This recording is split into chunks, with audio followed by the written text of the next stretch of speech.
En Syrie, les affrontements se poursuivent entre les insurgés et l'armée aux ordres du président Bachar el-Assad.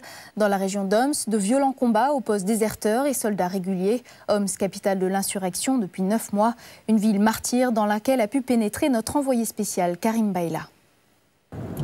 À l'entrée de la ville rebelle, les barrages se succèdent. Homs est encerclé par l'armée. Des militaires tendus sur le pied de guerre. Circuler dans les rues de la ville, c'est déjà risquer sa vie. J'ai entendu des tirs, ils se tirent dessus. Nous sommes dans l'ancien quartier des touristes, rebaptisé quartier des morts. Tous les jours, c'est la panique. Cette famille chrétienne qui a accepté de nous recevoir vit terrée depuis des jours dans son appartement.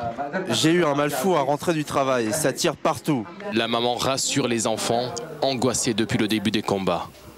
On ne sort plus, on vit renfermés dans la peur. On ne va même plus à la messe. Et cette année, les enfants seront privés de Papa Noël. La nuit à Homs, les affrontements entre l'armée et les rebelles ne faiblissent pas. Le matin, aucun commerce n'est ouvert, hormis cette boulangerie prise d'assaut. Dans les rues, partout des traces de mort et les stigmates d'une nuit de combat. Les habitants se sentent pris en otage d'une ville qui s'enfonce dans la guerre civile. Hier, c'était l'apocalypse.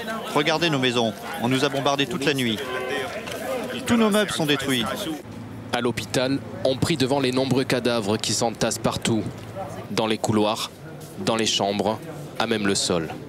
La mort est notre quotidien. Nous ne pouvons plus circuler dans nos rues avec ces monstres qui sèment la terreur. Depuis le début de la contestation, selon l'ONU, 5000 personnes seraient mortes en Syrie. Parmi eux, beaucoup d'enfants innocents qui ont payé un lourd tribut à cette guerre sans pitié. Les familles subissent et essayent de survivre dans le chaos.